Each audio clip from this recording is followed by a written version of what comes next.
The Gloriana set by ThebeMoon, read by LMX Mabella. Chapter 25. Dinner with Theo. Chapter notes.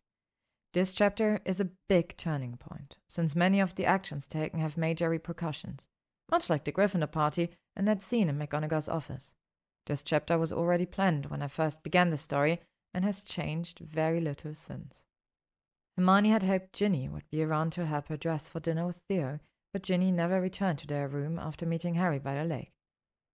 Lavender was a poor substitute, lying on her bed in knickers and a chemise and sneering at Hermione's every move. "You really should be studying, Lavender," Hermione said as she pulled dresses out of her wardrobe. She was sick of the staring. "At the rate you're going, you'll earn no nudes at all." "I have better things to do with my time," Lavender said, languidly stretching. "We're not all frigid swats." Hermione's fingers tightened on a hanger, but she said nothing, just held up the blue velvet dress she'd worn to Sakon's dinner. Theo hadn't seen her in it yet. Lavender watched as Hermione shed her fluffy pink robe. "See something you like?" Hermione asked, raising her eyebrows. "Don't you have some poor bloke to follow around? There must be someone at Hogwarts who likes the desperate, clingy type." "You'd be surprised," Lavender said wickedly, running a finger from stomach to throat. Hermione refused to ask. It was probably Cormac or some other rubbish heap of a person. She dressed quickly and fastened her parents' sapphire pendant. She even put on makeup, a little more than usual. She was stalling. She didn't fancy resting with her hair in front of Lavender. In the end, she had no choice. It would either do her now or be late to dinner. And her hair, of course, sensed this on some level. She long suspected her mane was semi-sentient, and was at its most perverse, frizzing with abandon despite how much sleek easy potion she heaped on. Hermione struggled to twist or braid the curls, even with the help of her wand, and the more she worked, the bigger her hair grew. Lavender's snide remark certainly didn't help, and the wretched girl was now sitting straight on her bed, eyes sparkling, giggling uncontrollably. Flushed and desperate, Hermione did the one thing she'd vowed she wouldn't do. She went to her trunk and pulled out the flat velvet box from Malfoy. Lavender stopped laughing, and her eyebrows climbed into her dark blonde hair at the sight of the clip and hairpins. "Birthday gift?" Lavender asked. "Yes," Hermione said. She dragged the diamond clip through her frizzy curls like it was a comb, and blinked in amazement as the clip left soft waves in its wake. She twisted up thick waves and fastened them easily with the clip, then inserted the hairpins. Malfoy's clips and pins stood out clearly this time against her smooth dark locks, but that couldn't be helped. Lavender watched sullenly as Hermione teased out a few curls with her wand. "Have a good evening, Lavender," she said with a thin smile. "You do, I assume, have plans with your mystery men? Off to creep around in a corner somewhere?" Lavender's dark expression vanished. "You're not the only one who can back a Slytherin," she purred. Hermione tried not to react as she tugged candlesticks and 3 books out of her small beaded bag. Was Lavender sneaking around with the 7th year, then? Because there weren't any Slytherin men in 8th year except Blaise, Theo, Goyle, and Malfoy. Hunched over her bag, a candlestick in hand, Hermione looked sharply at Lavender, who was flushing now with triumph, her eyes sparkling. "Yes, you know what I'm talking about," her roommate said. She licked her lips. "So hot, likes it raw." "Isn't he betrothed?" Hermione asked, trying to keep her voice light. Lavender looked even more smug. "To the Ice Queen, so what?" she shrugged. "I know what he wants." "I don't think he'd like you spreading this around," Hermione said, straightening. She looked fixedly at the woman on the bed. "But that's what you do best, isn't it, Lav? Spread it around." "I spread it for him, that's for sure," Lavender said. "You haven't lived until you've had that blonde hat between your—" All the window glass panes behind Hermione suddenly shattered, letting in a harsh, freezing wind from the mountains. Lavender yelped and scrambled behind the bed. Hermione could see herself in the full-length mirror, her face flushed, eyes cold, glass shards on her hair and skin, raising the candlestick like a wand.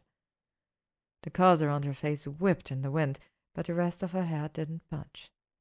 She dropped the candlestick and picked up her wand, repairing the glass in an instant, all the shards and bits reassembling themselves. The howling of wind stopped, and the room was silent. "Merlin!" Lavender popped up from behind the bed. You're mental. You could have killed us. Her voice quivered with fear. Hermione summoned her beaded bag and red cloak and walked calmly toward the door. She turned to look at Lavender, who was still shaking. I wish you joy of him, she said coldly. Lavender's eyes filled with tears, and she looked down at her bed covers. Hermione swept out the door without another word. She didn't remember walking down the stairs and through the common room. She didn't remember walking through the portrait hall. It seemed like she was just suddenly in the corridor beside the fat lady's portrait and before a smiling Theo. Apparently, psychotic behavior agreed with her because he seemed struck by her appearance, his eyes widening. "You, Hermione Granger, are a rare beauty," he said. "I'm a lucky man tonight." Hermione blinked at him, trying to focus, but the blood still pounded in her veins and she could feel her magic crawling up her fingertips. She managed a weak smile, however, and clutched her cloak and bag. Theo frowned. "Oh, you are right. You look upset." "Fight with my roommate," she said. "It's nothing." "It doesn't look like nothing." He took her hand and led her away from the portrait. "Still all right for dinner?" She nodded. "I just need to cool down." "Well, that's easy in this drafty castle." Theo took her along the corridor, eyeing the tapestries until he saw one that fluttered. "Here we are." He pulled aside the tapestries, revealing a small balcony hemmed in by stone. Hermione entered and looked up to see a wide square of grey clouds. "All this time I didn't know it was here," she breathed, distracted slightly. The cool outside air felt good on her cheeks and neck. She turned to smile at Theo, standing broad and solid with a tapestry dropping behind him. He looked quite dashing, and Slytherin, in a black suit with a green shirt and tie, a rich black cloak slung over one arm. "You always know what to do," she told him. "How is that?" "I almost never know what to do," Theo said. "I just know how to appear that I do." "Yes, you're very good at it," she teased. "For example," Theo continued in a low, rumbling tone, "I know what I want to do right now, but I'm not sure it's what I should do, because you seem upset, and I'm still not entirely sure you see me that way." He took a step towards her, his hand grazing her bare arm. "Can you advise me, O brightest witch of her age?" "I love to give advice," she said. Her blood still thrummed slightly, with Lavender's words ringing in her ears, and Theo's green eyes looking nothing like Harry's. Thank Merlin. "And what would your advice be?" he asked, bending closer. "Kiss me," she whispered. Their lips met, and it was sweet and arousing. Theo deepened the kiss, his arms around her, his hand stroking the velvet of her dress, and then the bare skin of her upper back. His cologne, a dark, musky scent, surrounded her. She was flush against his body now, and her bag and their cloaks fell to the stone floor of the balcony, forgotten. He had expected Theo to stop there, but he was Slytherin after all, always more ready to ask forgiveness than permission, so she shouldn't have been surprised to find herself gently pressed against the stone wall. One large hand moved to her thigh and slid upwards, while the other tugged down a dress strap as Theo's lips traced lightly to the soft curve between neck and shoulder. She needed to stop this, but every time she thought of pulling away, Lavender's sneering, "I know what he wants," echoed in her head, and Hermione found her hands inside Theo's suit coat, running under his silk shirt. When her fingers met warm, softly hairy skin, her mind cleared. She didn't want a quick shag in an alcove. She could ruin this if she wasn't careful. Theo's fingers were nearly up to her. She stepped away, panting. Theo let his hands drop, and they stared at each other, both a little stunned. "Well," Theo said, with a slightly trembling smile, "I'm going to pay your roommate to fight with you before every date from now on." They both laughed, perhaps a little more than the weak joke deserved, trying to manage the sudden awkwardness. I don't usually," Hermione stuttered. "I'm not complaining," Theo said, tucking his shirt in and straightening his coat and tie. He cleared his throat. "But perhaps we should go to dinner now." "Yes," she said, still catching her breath slightly. She pulled up her straps and tucked down her dress. She put a hand to her curls, but Theo hadn't touched her hair. so hopefully she didn't look like a total dishevelled slag. She transfigured a bit of stone wall into a mirror to find her makeup still intact as well, requiring only a fresh swipe of lipstick.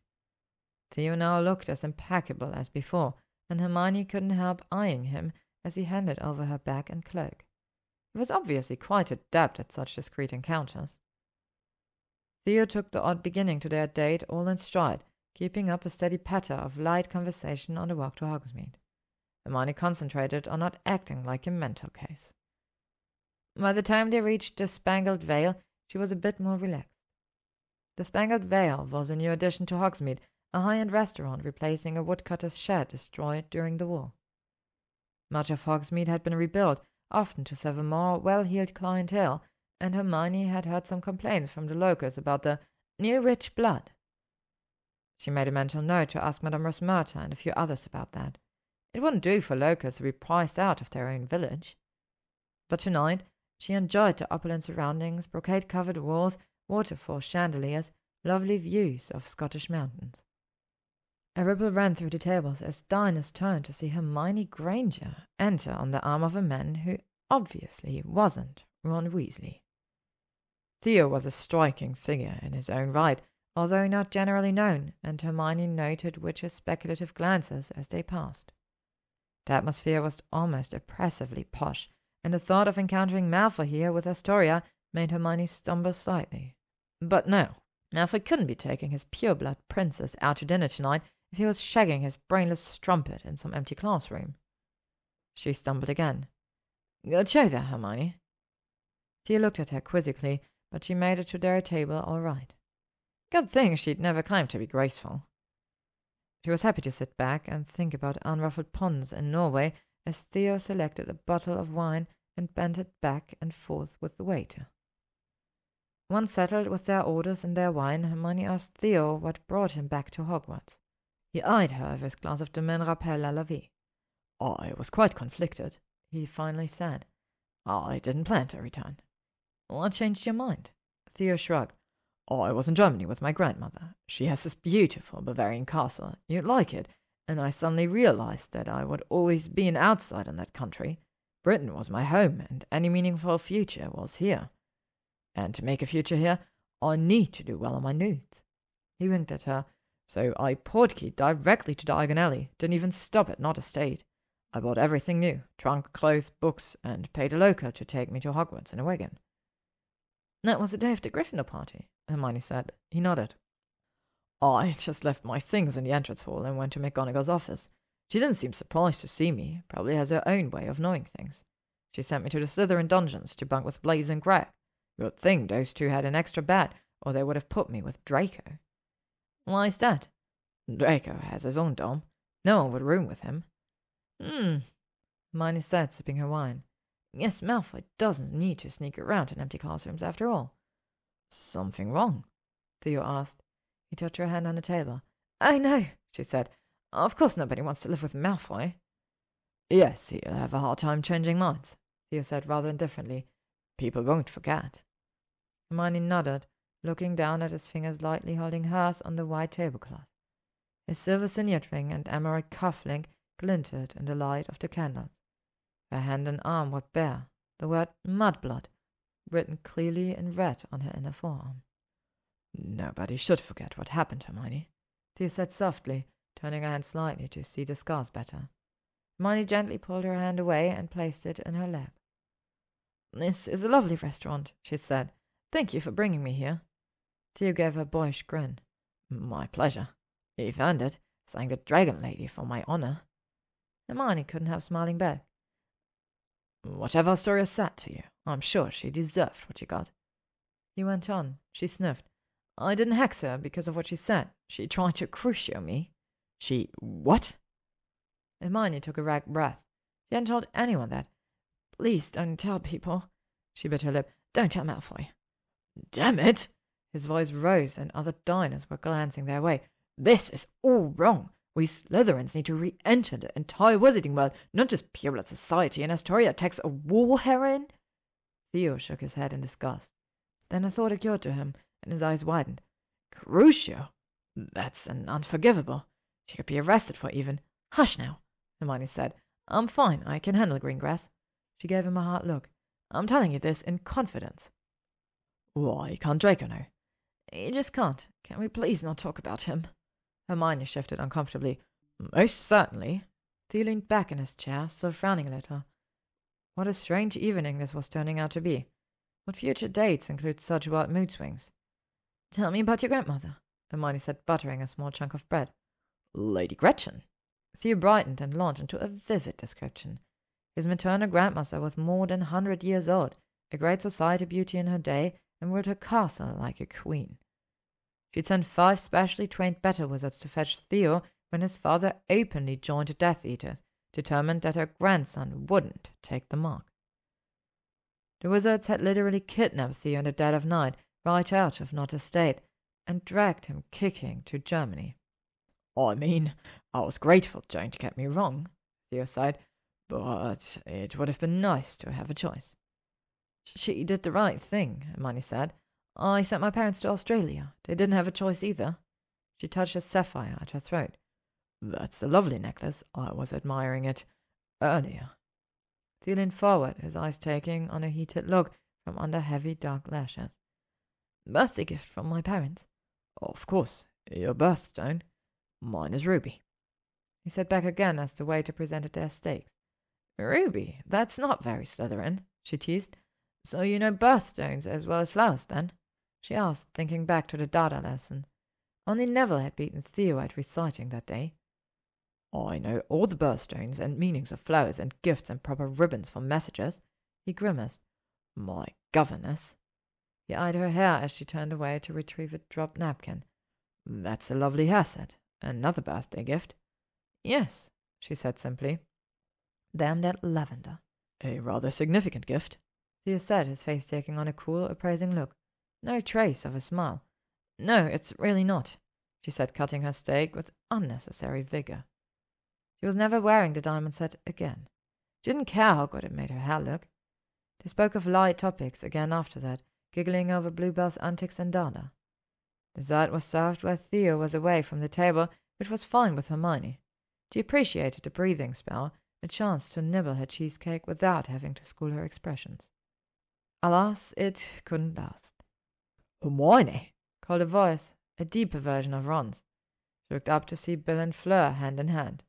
Fleur glowed in blue silk, drawing every eye in the room. Hermione rose immediately to hug them both. You look so beautiful, my dear, Fleur cried. Such a lovely dress, and your hair, she gasped. Those diamonds! Her blue eyes widened. They are goblin make. What? Hermione stuttered, reaching up to touch the pin nervously. What had possessed her to wear Malfoy's present tonight? She should have wrapped a scarf around her head. Definitely historic. Reset in the last century, Bill added, regarding her hair with a professional eye. A treasure hunter for Gringotts runs rather new jewellery. Hermione, Fleur breathed. Who are you with? Bill asked suddenly, the werewolf scars harsh on his face. Hello, I'm Theo the Knot, said a voice from behind Hermione. Bill and Fleur looked startled by the last name, but they rallied instantly. Good to meet you, Bill said, smiling, shaking Theo's hand. Bill Weasley, and this is my wife, Fleur. Hermione could only be grateful that they introduced themselves, since she was suddenly incapable of speech. Her mind whirled. Malfoy had given her historic, goblin-made jewellery. No wonder Theo was suspicious. And now, looking at Bill and Fleur's smiling faces, she almost groaned. They obviously believed the diamonds were from Theo, and she couldn't very well correct them. Anything was better than the truth. Would you like to join us? Theo asked, urbane as always. Oh no, thank you. You're nearly fini, I see, Fleur said. We have just arrived. Good to meet you, though, Bill said. He kissed Hermione's cheek in an oddly careful way, and Fleur kissed both her cheeks before leaving with a final brilliant smile. Bill, he is the eldest Weasley boy, yes? Theo asked as they sat down. Yes, he and Fleur were married last year. Hermione was taken suddenly back to the wedding again, but now her waltz with Malfoy was overlaid over the memory. Blinking, she realized that Theo was holding her left hand again. You're back, he said quietly. I'm sorry.